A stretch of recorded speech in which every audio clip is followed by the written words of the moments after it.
అసలు బెంగుళూరులో జరిగింది రేవ్ పార్టీయా? బర్త్‌డే పార్టీయా? రేవ్ పార్టీ అంటే ఏంటి? బర్త్‌డే పార్టీని ఎలా చేసుకుంటారు? రేవ్ పార్టీకి ఎంత ఛార్జ్ చేస్తుంటారు? బర్త్‌డే పార్టీ అయితే ఎంత సింపుల్‌గా చేసుకుంటారు? ఈ వాసు అనే రియల్టర్ కమ్ అతను ఏదో బెట్టింగ్ బంగారు రాజులాగా ఉన్నాడు. అంటే ఏ ఉద్దేశంతో ఈ పార్టీని పెట్టినట్టు? జానీ మాస్టర్‌ని ఎందుకు పిలిచినట్టు? ఈ లోపల హేమ ఎందుకు వచ్చినట్టు? హేమ ఎందుకు ఇలాంటి డ్రామా ఆడినట్టు? ఇప్పుడు ఒక అమ్మాయి టీవీ నైన్‌లో కూర్చొని లేదండి ఇది రేవ్ పార్టీ కాదు బర్త్‌డే పార్టీ అంటుంది. నిజంగా చూస్తే ఏమో బర్త్‌డే పార్టీలకి హేమ ఇంత డ్రామా ఆడాల్సిన అవసరం లేదు. పోలీసులు వచ్చి ఆ విధంగా అరెస్ట్ చేయాల్సిన అవసరం లేదు. ఇలా ముక్కు మూసుకోవాల్సిన అవసరం జానీ మాస్టర్కి లేదు కదా. మరి బర్త్‌డే పార్టీగా దీన్ని అభివర్ణించడానికి ఎందుకు ప్రయత్నం చేస్తున్నారు? అన్న అని పిలిచే వాసుని నన్ను పిలిచాడు కాబట్టి నేను ఈ విధంగా వెళ్ళానని ఒక అమ్మాయి చిలక పలకబోతుంది.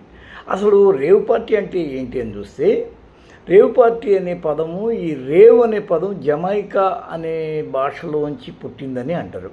లేకపోతే చెవులు దద్దరిల్లే మ్యూజిక్తో ఈ పార్టీలో యువతీ యువకులు ఉల్లాసంగా ఉత్సాహంగా డ్యాన్సులు వేస్తూ ఉంటారని.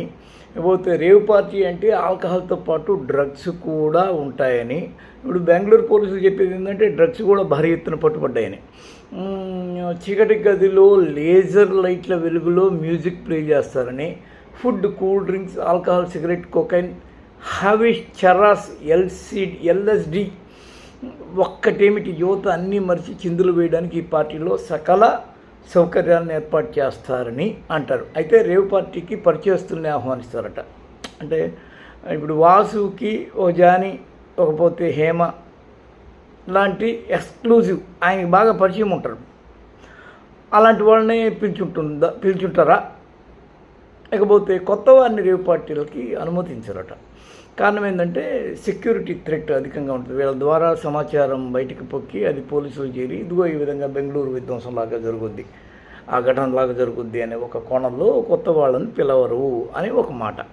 లేకపోతే 60 దశకంలో యూరోపియన్ దేశాల్లో మద్యం కోసం పార్టీలు నిర్వహించారు. 80వ దశకానికి వచ్చేసరికల్లా పరిస్థితి మారింది. 90వ దశకంలో ఈ పార్టీల స్వరూపం పూర్తిగా మారిపోయింది.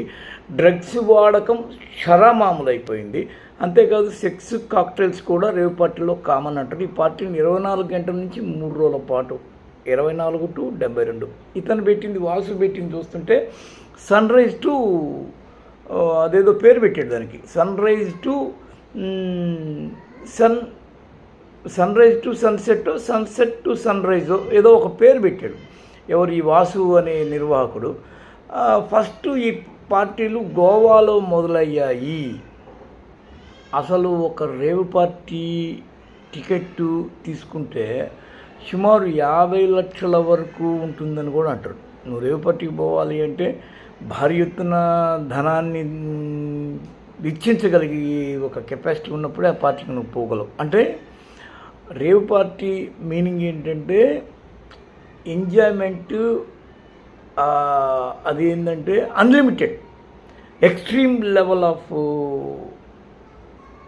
తాగు, తిను, తిరుగు, దమ్ముగొట్టు, మత్తు పీల్చు అన్నమాట. ఆ తరహా ఇది గోవాలో మొదలయ్యి నిదానంగా అక్కడక్కడ ఈ రిసార్ట్స్ అనే వాటి నిర్వహణ కూడా దాదాపు వీటి మీదే నడుస్తుంది అని అంటారు.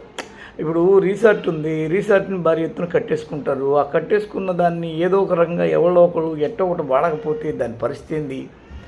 ఇలాంటి అన్నిటి సమ్మేళనమే ఈ రేవ్ పార్టీ. ఇలాంటి రేవ్ పార్టీలన్నీ దాదాపు రిసార్ట్స్లో జరుగుతాయి. 50 లక్షల టికెట్ అంటే రిసార్ట్ని ఒకరోజు కాదు 3 రోజులు బుక్ చేసుకుంటే దానిలో తప్పేముంది? ఈ రేవ్ పార్టీ బెంగళూరులో జరిగిన రేవ్ పార్టీయా కాదా అనేది పక్కన పెడితే అసలు ఓవరాల్గా రేవ్ పార్టీ యొక్క స్వరూప స్వభావాలు ఇలా ఉంటాయి. ఇక్కడ మత్తు పదార్థాలు, సిగరెట్లు, మందు, మగువ, విందు, పొందు, చిందు. అసలు ఇంకా దారుణమైన రేవ్ పార్టీలు కూడా ఉంటాయి. ఆ రేవ్ పార్టీల్లో కంప్లీట్గా ప్రాస్టిట్యూట్స్ని ఇంతమందిని ఒక టీంని బుక్ చేసుకోవడం, ఆ బుక్ చేసుకున్న టీం కాస్త అక్కడికి వెళ్ళడం, ఆ వెళ్ళిన దగ్గర ఎవరి పాటికి వాళ్ళు గదుల్లోకి ఎక్కడ పడితే అక్కడ వెళ్ళి సంచరించడము, శృంగారం చేసుకోవడము మత్తులో. ఇది పరాకాష్ట అన్నమాట రేవ్ పార్టీ అంటే. కాబట్టి రేవ్ పార్టీ బెంగళూరులో జరిగింది అనే మాట వినిపిస్తున్న ఈ సందర్భంలో చాలామందికి ఉన్న ఇదేంటంటే అసలు రేవ్ పార్టీ అంటే ఏంటి వాడికి తెలియదు. కానీ రేవ్ పార్టీ అంటాడు, నాకు చెప్పండి అనే వాళ్ళు అడుగుతూ ఉన్న సందర్భం కనిపించి నాకు తెలిసిన సమాచారం మేరకు, నేను సేకరణ మేరకు అసలు రేవ్ పార్టీ అంటే ఏంది అని నేను కూడా ఈ వీడియో చేయదలుచుకున్నా. ఇక పోలీసుల పరిశోధనలో రేవ్ పార్టీ అనేది జరిగిందా, శ్రీకాంత్ అనేవాడు అక్కడ లేడు అనేది ఒక వార్త అయితే, హేమ అక్కడే ఉండి పట్టుబడి కూడా నేను అక్కడ లేను అని తప్పించుకు తిరగడానికి చేసిన ప్రయత్నం ఒక న్యూస్ అయితే, జానీ మాస్టరు ఇన్నాళ్ల పాటు శుద్ధులు బుద్ధులు నేర్పించి ఏపీలో ప్రచారం చేసి అలసట తీరే విధంగా అక్కడికి పోయి బెంగళూరుకు పోయి ఆయన సేద తీరి మళ్ళీ తిరిగి వచ్చి ప్రవచనాలు చెప్పడానికి సిద్ధపడుతున్న ఈ సమయంలో ఇలాంటిది ఒకటి బయటపడ్డాం. ఈ రేవ్ పార్టీకి జానీ మాస్టర్ వెళ్ళాడంటే వాసుకి పవన్ కళ్యాణ్కి ఏమన్నా లింకులు ఉన్నాయన్న అనుమానాలు రావడం, అసలు ఈ డ్రగ్ సప్లై చైన్లో వాసు పాత్ర ఎంత, జానీకు ఎంత పాత్ర ఉంది, ఇవన్నీ విషయాలు ఇప్పుడు సోషల్ మీడియా వేదికగా తీవ్రమైన చర్చకు వస్తున్నాయి. వాళ్ళెవరో పెట్టారు, పవన్ కళ్యాణ్కి పౌడర్ సప్లై చేసేది కూడా జానీనా అని. ఇట్లాంటి ఒక ప్రశ్న పరంపరలో రేవ్ పార్టీ అంటే ఏంటి అనేది ఒక చర్చకు వచ్చిన సమయంలో నేను ఈ రేవ్ పార్టీకి సంబంధించి మొత్తం చదివి వినిపించే కదా, మీరు చూసే ఉంటారు.